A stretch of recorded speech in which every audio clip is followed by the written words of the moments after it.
Hello friends. तो स्वागत है आप सभी लोगों का मेरे channel watch and learn more पर। तो आज हम सभी लोग उपस्थित हैं अब सीडीपी क्लास 5 को लेकर के, और यह सीडीपी की अंतिम क्लास होगी। तो सबसे पहले हम बात करते हैं कि हम सभी लोग कौन कौन से टॉपिक को आज क्लियर करेंगे। तो सीडीपी में सबसे पहले हम देखेंगे कि अधिगम अधिगम क्या है और उसके प्रभावित करने वाले कारक को, फिर अधिगम के सिद्धांत को देखेंगे, और पावलोव का सिद्धांत, स्किनर का सिद्धांत, थॉर्नडाइक का सिद्धांत और कोहलर का सिद्धांत जो है। और उसके बाद देखेंगे कि एनईपी 2020 के अंतर्गत जो हमारा कार्यक्रम शुरू है, परख कार्यक्रम हो गया है और शिक्षक पर्व कार्यक्रम हो गया है। इसके साथ साथ में जो हमारे आज वर्तमान की जो स्किल्स हैं उससे संबंधित जो हमारा एनईपी 2020 में बताया गया है, उन्हीं सब टॉपिकों पर हम सभी लोग चर्चा करेंगे। सबसे पहले टॉपिक की बात करें तो देखा जाए तो अधिगम, लर्निंग। अधिगम जो है, लर्निंग, इसको हम लोग, इसका जो अर्थ होता है उसको बोलते हैं सीखना या ज्ञान प्राप्त करना। अधिगम का अर्थ होता है सीखना, ज्ञान प्राप्त करना, या इसके माध्यम से हम किस प्रकार से अपने बच्चों को जो उनका अधिगम है उसको अधिगमित करवा रहे हैं। अधिगम का अर्थ पूर्ण रूप से यही होता है।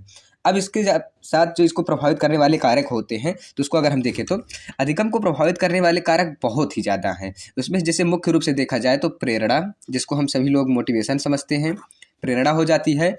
और प्रेरणा किस प्रकार से होती है, जैसे देखा जाए कि किस प्रकार से उसके अंदर जो मोटिवेशन है आंतरिक रूप से, बाह्य रूप से, वही उसको प्रभावित करती है। दूसरा देखें तो जैसे हमारा ध्यान एवं रुचि हो जाता है कि बच्चा किस प्रकार से अपने पढ़ाई में ध्यान लगाता है और उसकी किस प्रकार से उस पढ़ाई के प्रति रुचि है, यह हो जाता है प्रभावित करने वाले कारक। और उसका पूर्व ज्ञान, किस प्रकार से उसका पूर्व ज्ञान है वह भी इसके अधिगम को प्रभावित करेगा। और उसका जो पर्यावरण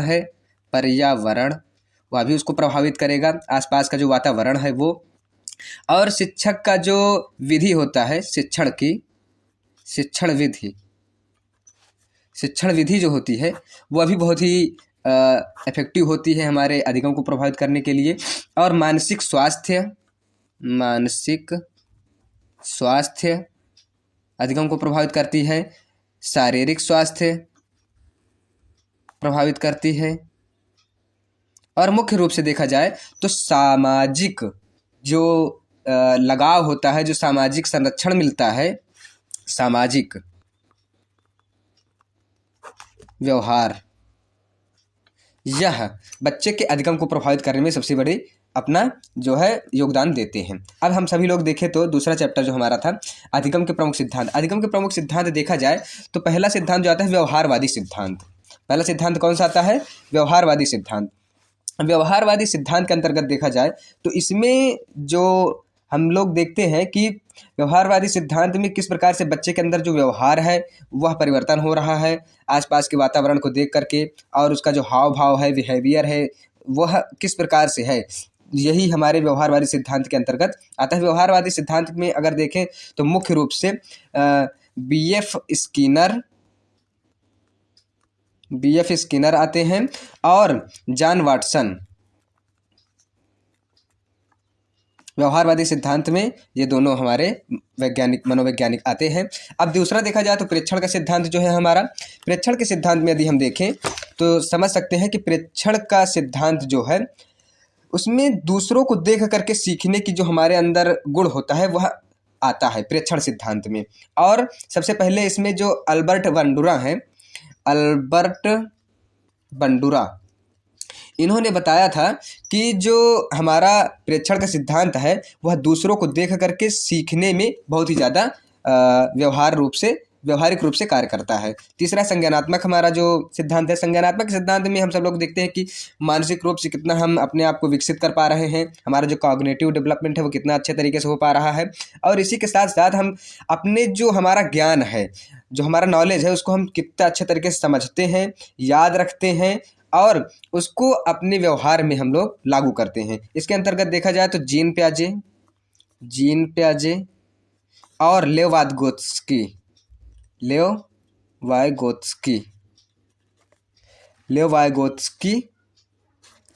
मनोवैज्ञानिक का नाम आता है। अब इसके बाद देखा जाए जो हमारा चौथा है तो मानवतावादी सिद्धांत।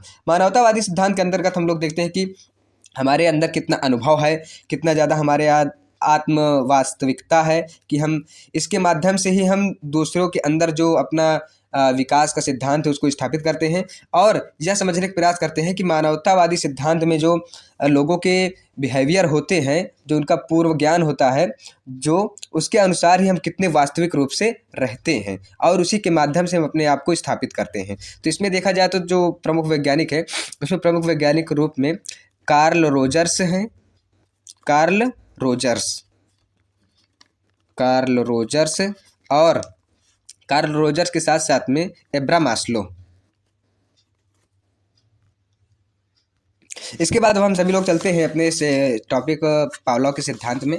पावलोव के सिद्धांत अगर देखें तो पावलोव के सिद्धांत जो कि उन्होंने सबसे पहले अपना जो प्रयोग किया था पावलोव के सिद्धांत में, इन्होंने कुत्ते पर किया था। किस पर? कुत्ते पर। कुत्ते पर जो इन्होंने सिद्धांत किया था पावलोव का, उसको बोला जाता है क्लासिकल कंडीशनिंग सिद्धांत।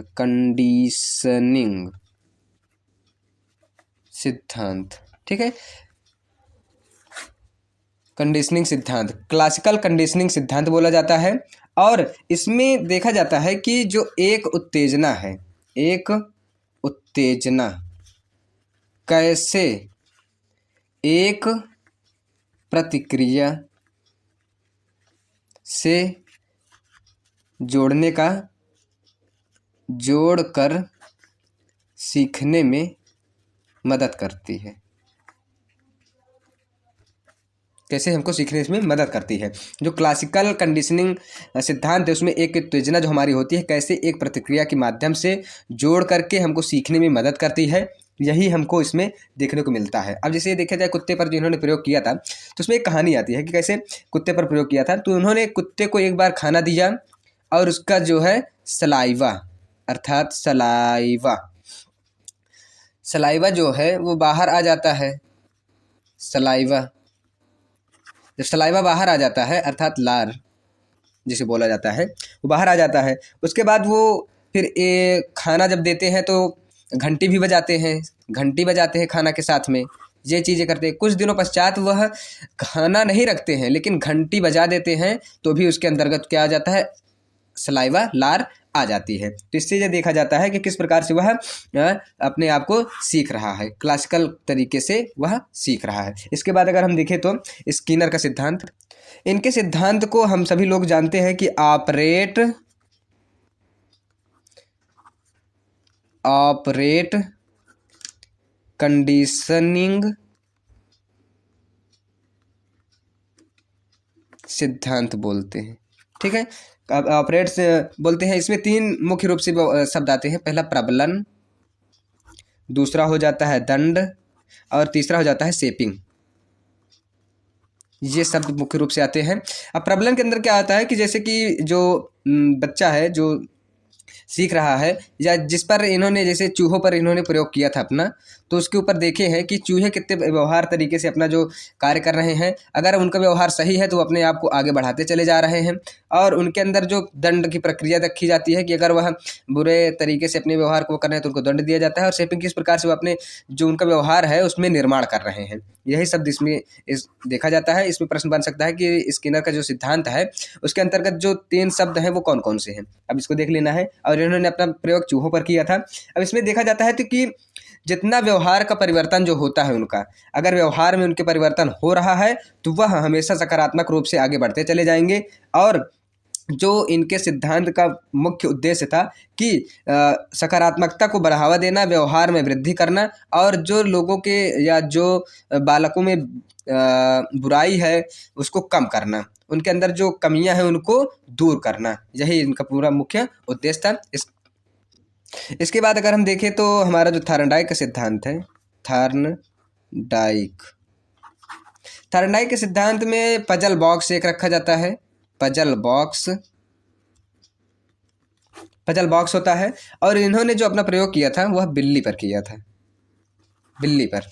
अब इन्होंने जब बिल्ली पर प्रयोग किया था तो इन्होंने देखा कि एक बिल्ली पर प्रयोग किया और एक पजल बॉक्स रख दिया, उसके अंदर बिल्ली को रख दिया और उसमें एक लीवर लगा दिया और यह किया कि जब बिल्ली लीवर को दबाएगी तभी वह उस पजल बॉक्स को खोल करके खुल जाएगा। जब लीवर दबाएगी तो और वो बाहर निकल जाएगी।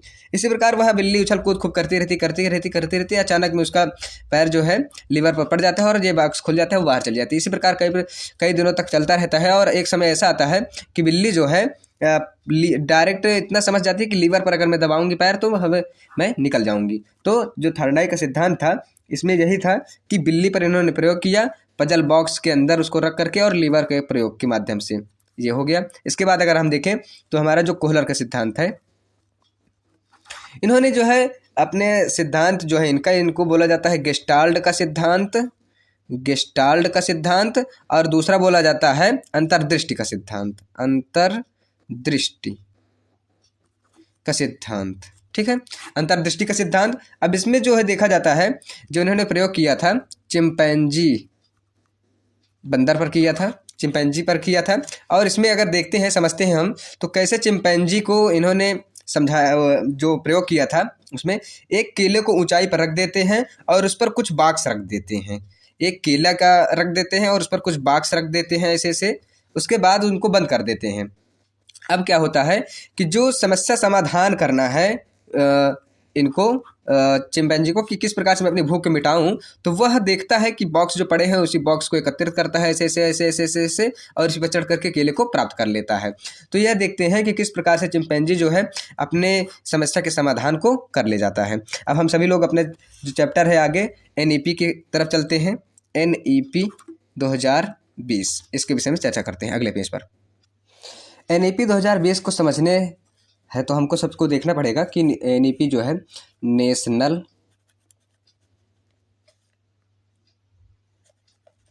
एजुकेशन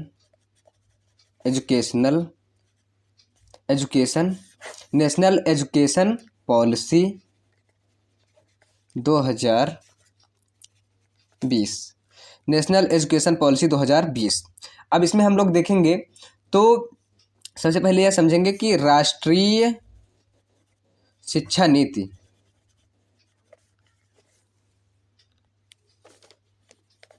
राष्ट्रीय शिक्षा नीति जो है तो यह जो हमारे 2020 में आई है, सबसे पहले इसको समझने से पहले हम सभी लोगों को अपने पुरानी जो शिक्षा नीतियां हैं उसके विषय में जान लेते हैं।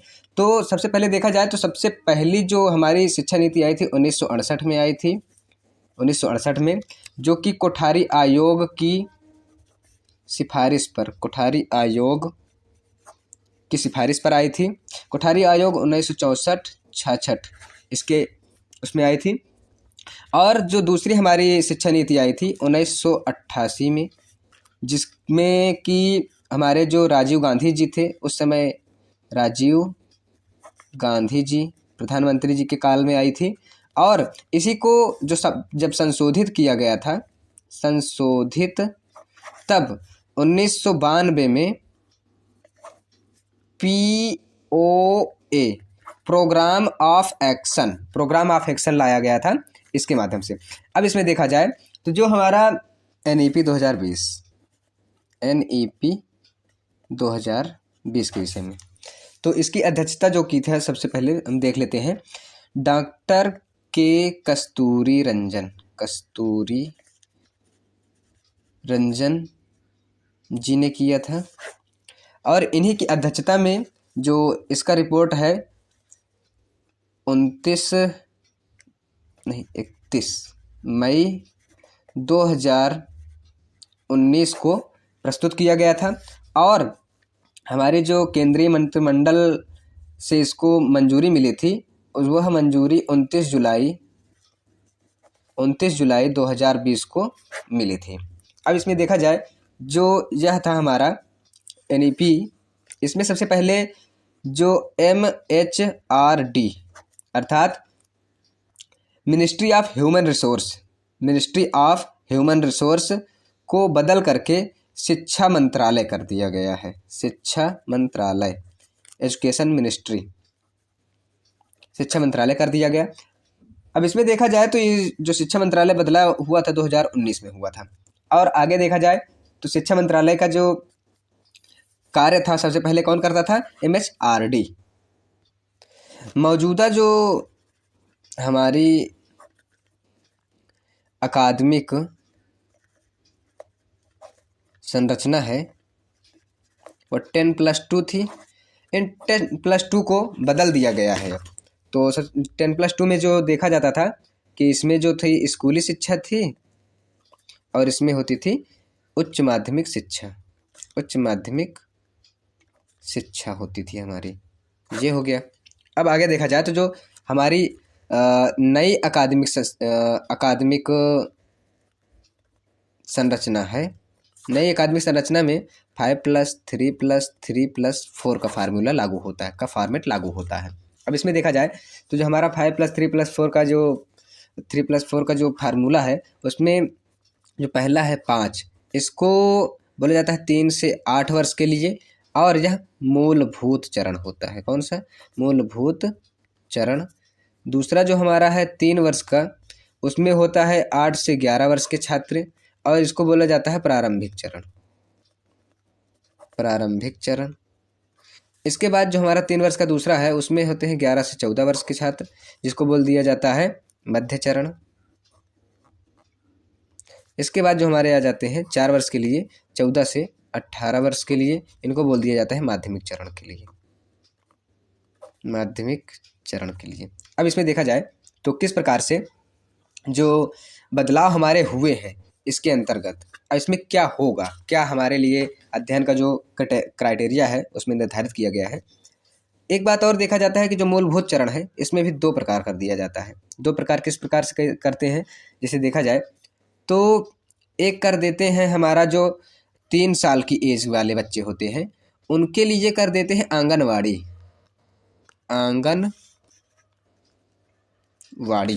ठीक है। और 2 साल जो होते हैं 1 और 2 की कक्षा वाले बच्चे जो होते हैं उनके लिए। अब इसमें हम लोग सभी चरणों को देखते हैं कि किसमें क्या होता है। तो जो हमारा फंडामेंटल स्टेज है, इसमें हम लोग देखते हैं कि किस प्रकार से बच्चे को जो उसको खेल के माध्यम से, एक्टिविटी के माध्यम से जो उसको सीखना है वह करवाया जाता है, उसके अंदर जो अधिगम है वह करवाया जाता है। प्रारंभिक चरण में जो भी है, जो हमारा इसमें भी सीखने के माध्यम से, खोज के माध्यम से, उनकी एक्टिविटी के माध्यम से ही उनके अंदर जो क्लासरूम इंटरेक्टिव लर्निंग है उसको बढ़ाया जाता है, और बच्चे का जो अधिगम है वह करवाया जाता है। अब मध्य चरण देखा जाए तो मध्य चरण में एक्सपेरिमेंटल लर्निंग जो होती है बच्चे की, साइंस के प्रति किस प्रकार है, मैथ के प्रति किस प्रकार है, आर्ट कला वर्ग के प्रति कितना अच्छे तरीके से है, सोशल साइंस सामाजिक विज्ञान के प्रति किस प्रकार से है, और ह्यूमैनिटीज़ के जो सब्जेक्ट हैं मानविकी वर्ग के, किस प्रकार से उसमें उसका जो लर्निंग करने का, अधिगम करने का जो तरीका है, व्यवहार है, वह कैसे है, इस विषय में समझाया जाता है, सिखाया जाता है। उसके बाद जो माध्यमिक चरण आता है हमारा, इसमें देखा जाता है कि जो उसकी मल्टी डिसिप्लिनरी होती है, उसमें उसकी जो अध्ययन होता है किस प्रकार से है, वह अपने सोच को किस प्रकार से महान बना रहा है, और जो उसकी फ्लेक्सिबिलिटी है, और जो उसका सब्जेक्ट को चॉइस करने का, विषय को अपने कि किससे मैं अपने आप के आगे के करियर को निर्धारित करूँगा, किस प्रकार से वह कर रहा है, यही उसके माध्यमिक चरण में उसको लर्निंग करवाया जाता है। इसमें और देखा जाए तो मुख्य रूप से क्या क्या किया गया है, जैसे देखा जाए तो सबसे पहले इसमें हमारा जो फॉर्मेट चेंज हुआ है, फॉर्मेट, इसको 5+3+3+4 कर दिया गया है। इसमें जो एजुकेशन कर दिया गया है, टीचर के अनुरूप कर दिया गया है, अर्थात टीचर जब ट्रेंड रहेंगे, वेल ट्रेंड रहेंगे, तभी आगे बढ़ेगा पढ़ाई। भाषा जो है बहुभाषा विषयक हो जाना चाहिए, मतलब मल्टीलिंग्विस्टिक हो जाना चाहिए, और समावेशन को प्रमुखता दिया गया है। समावेशन मुख्य रूप से अगर देखा जाए तो बहु विषयक अध्ययन, उसके बाद अनुभवात्मक शिक्षा,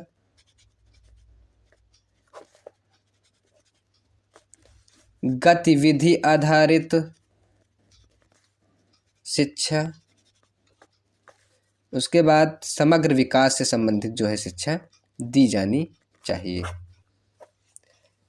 ये सभी कुछ हमारे जो 2020 NEP का वो है। अब इसमें देखा जाता है जो प्रश्न आएंगे, आप सभी लोग बताओ कि जो कि NEP 2020 है किसकी अध्यक्षता में आया, पहला प्रश्न हो सकता है, या इसको मंजूरी कब मिली, या तो फिर इसको रिपोर्ट कब प्रस्तुत किया गया। इसमें यह भी पूछ सकता है कि जो एजुकेशन मिनिस्ट्री है उसको किस नाम से पहले जाना जाता था। यह भी पूछ सकता है कितने मूल चरण है, मूल चरण के अंतर्गत क्या पढ़ाया जाता है। और जो इसमें बदलाव किया गया है कि मातृभाषा में कक्षा 5 तक के बच्चों को शिक्षा दिया जाना चाहिए, एजुकेशन। उसके बाद व्यावसायिक शिक्षा जो है कक्षा 6 से शुरुआत कर दिया जाना चाहिए। डिजिटल शिक्षा के विषय में उनकी अवेयरनेस को बढ़ाया जाना चाहिए। शिक्षक प्रशिक्षण को वृद्धि दिया जाना चाहिए, उनको भी उपयोगिता दिया जाना चाहिए। और समावेशी शिक्षा को मुख्यतः इसमें जोड़ा जाना चाहिए। ये सभी कुछ इसमें पूछे जा सकते हैं। और इसमें एक क्वेश्चन यह भी बन सकता है कि जो हमारे ये 5 वर्ष की अवस्था वाले हैं, इसमें 2 जो चरण होते हैं उनको क्या बोलते हैं। तो पहला जो चरण हो जाता है उसमें हम देखते हैं कि बच्चे का जो आंगनवाड़ी चरण कर देते हैं, और दूसरा जो हो जाता है हमारा 1 और 2 क्लास एज बोल दिया जाता है। यही हमारा हो गया है NEP के माध्यम से। इसके बाद अब आगे देखते हैं तो self 360 degree self assessment, 360 degree assessment ये हो गया। इसमें देखा जाए तो 3 प्रकार से, जैसे इसमें हम पहले 3 डिग्री असेसमेंट को ही समझें तो 3 डिग्री असेसमेंट जो होता है व्यक्ति के स्वयं के प्रदर्शन को देखा जाता है, और इसमें उनका मूल्यांकन होता है विभिन्न स्तरों के माध्यम से। जैसे उसका मैनेजर कैसे है, जो मैनेजर है वो करता है, उसके कॉलेज के जो दोस्त हैं, उसके सहकर्मी किस प्रकार से उसका जो असेसमेंट कर रहे हैं, और उनके जो क्लाइंट हैं या कस्टमर हैं किस प्रकार से उनका जो है असेसमेंट कर रहे हैं। इसमें देखा जाता है कि जो उसकी कार्य करने की गुणवत्ता है कैसे है, या टीम वर्क किस प्रकार से कर रहा है, जो उसकी नेतृत्व क्षमता है कैसी है, और समस्या समाधान करने में वह किस प्रकार से आगे बढ़ रहा है। 360 डिग्री के अंतर्गत असेसमेंट में यही आ जाता है। और इसमें से एक और देखा जाए तो हो जाता है जैसे कि सेल्फ असेसमेंट। सेल्फ असेसमेंट में इसमें देखा जाए तो किस प्रकार से कोई भी बच्चा या व्यक्ति अपना जो है जो उसकी प्रदर्शन है, उसके जो कौशल है, उसके जो व्यवहार है, उसका अपना मूल्यांकन करता है और देखता है कि किस प्रकार से मैं इन सभियों में जो मेरी कमी है या मेरी अच्छाई है उन सभी को जान करके अच्छाइयों में वृद्धि करता है, कमी में सुधार करता है, और जो उनकी उसके अंदर जो गुण है उसको और बढ़ाने का कार्य करता है। और देखा जाता है तो टीचर असेसमेंट हो जाता है। टीचर असेसमेंट में देखा जाता है कि जो हमारे टीचर हैं उनका जो प्रदर्शन का मूल्यांकन है किस प्रकार से है, उनके जो शिक्षण कौशल है किस प्रकार से हैं, जो पाठ योजना है क्या वो बना कर ले जा रहे हैं अध्ययन के लिए कि नहीं, इसके विषय में देखा जाता है असेसमेंट। और कक्षा प्रबंधन का जो उनका गुण है वो कैसे है, और बच्चों से किस प्रकार से उनको फीडबैक मिल रहा है। तो इन सभी का उनके असेसमेंट किया जाता है। इसके बाद पीयर असेसमेंट आ जाता है। एक पीयर असेसमेंट। अब पीयर असेसमेंट में देखा जाए तो पीयर असेसमेंट में उनके जो होते हैं साथी हो जाते हैं, उनके सहकर्मी हो जाते हैं, उनके सहयोगी हो जाते हैं, और किस प्रकार से वो अपने संचार को बढ़ाता है और काम में सुधार करता है। पीयर असेसमेंट के माध्यम से यही सब जानकारी हमको प्राप्त हो जाती है। आगे देखा जाए तो न्यू एजुकेशन पॉलिसी के अंतर्गत जो एक हमारा पॉलिसी आई है जिसको बोला जाता है परख। KH, ठीक है। परख में देखा जाए तो इसको बोला जाता है प्रदर्शन आकलन समीक्षा और ज्ञान का विश्लेषण समग्र विकास के लिए परख अर्थात performance assessment review and analysis knowledge for holistic development, ये हमारा इसमें हो जाता है इसके अंतर्गत। अब इसमें देखा जाए तो परख के अंतर्गत एक छात्र के परीक्षा परिणाम के बजाय, जो परीक्षा देता है उसके परिणाम को देखने के बजाय उसकी जो समग्र विकास है उसको ध्यान दिया जाता है, और उसका जो समग्र विकास है उसमें क्षमता उसकी क्या है उसको विकास किया जाता है, और ग्रुप डिस्कशन में उसका ज़्यादा ध्यान दिया जाता है। बच्चे की व्यक्तिगत जो विभिन्नता है उसको ध्यान दे करके उसके अंदर की जो स्किल है उन सभी में निखार लाया जाता है। जो हमारा परख है उसमें यही होता है। इसके बाद एक और कार्यक्रम आता है जो कि शिक्षा पर्व, होलिस्टिक प्रोग्रेस डिग्री, शिक्षा पर्व, ये होलिस्टिक प्रोग्रेस कार्ड जो हमारा आता है, तो मतलब संपूर्ण तरीके से जो उसका प्रोग्रेस हो रहा है उसका कार्ड क्या है। तो इसमें देखते हैं कि स्टूडेंट जो होता है अपने आप को एवेल्युएट करता है अपने कॉग्निटिव माइंड के माध्यम से,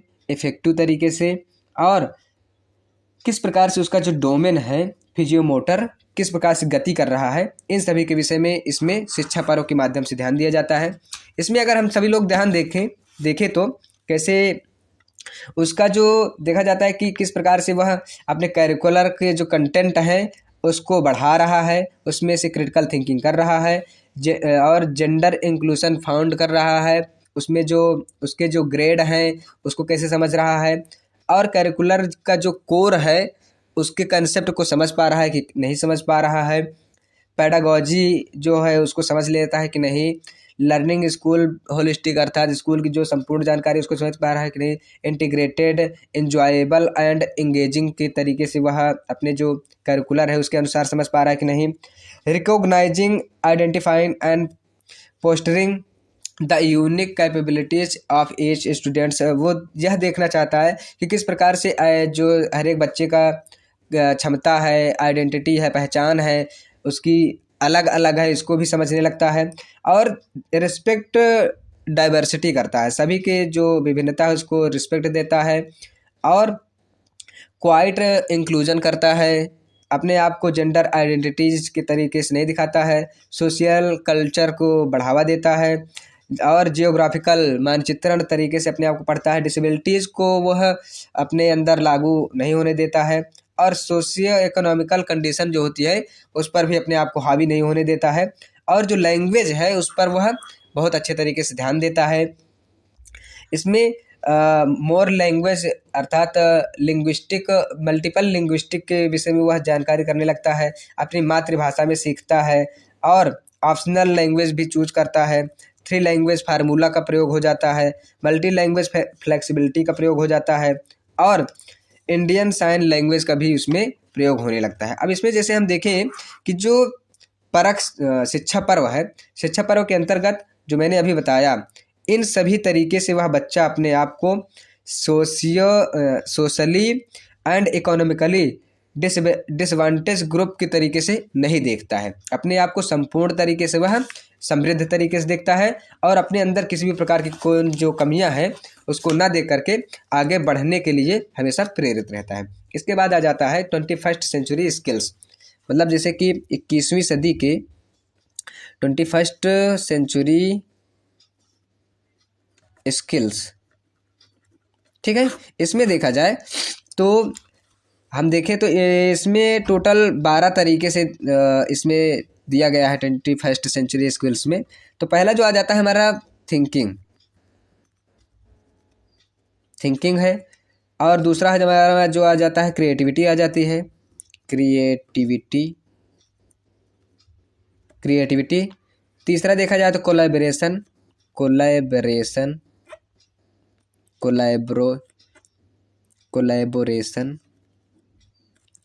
चौथा हमारा हो जाता है कम्युनिकेशन।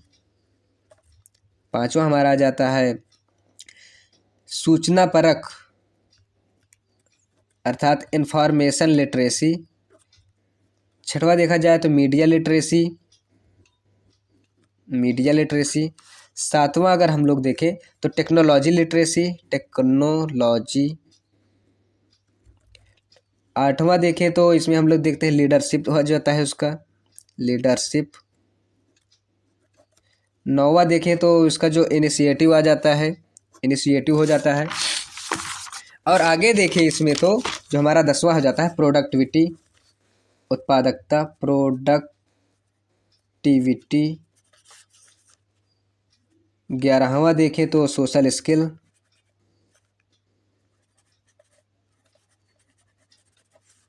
12वां देते तो फ्लेक्सिबिलिटी। ये हो गया। अब इसमें देखा जाए तो जो ये पूरे तरीके बताए गए हैं, पहला बताया गया था कि critical thinking, collaboration, creativity, communication, information literacy, media literacy, technological literacy, leadership हो गया।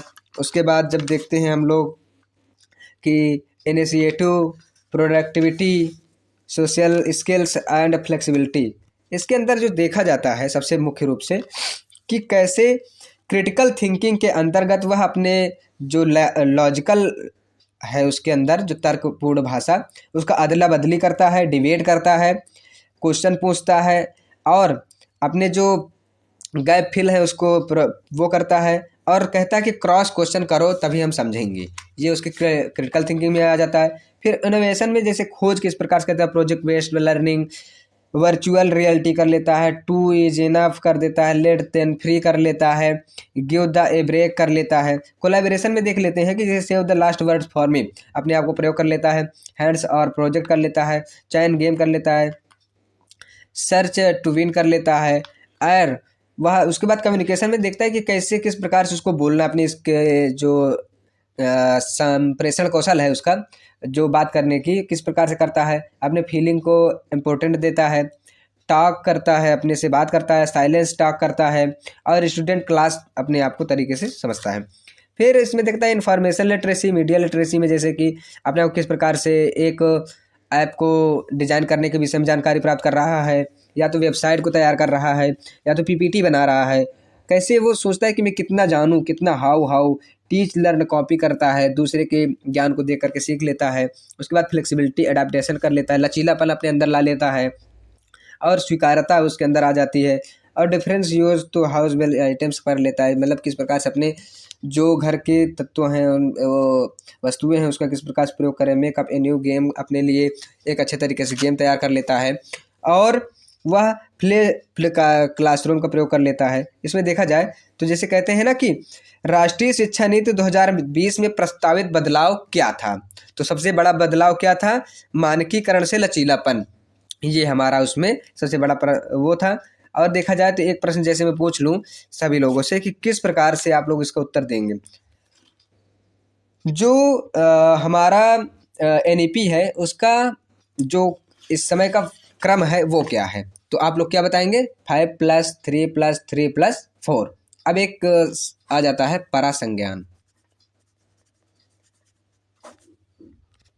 यह दो शब्दों से मिलकर बना है, दो शब्दों, ठीक है। पहला इसमें देखा जाए तो परा और दूसरा होता है संज्ञान।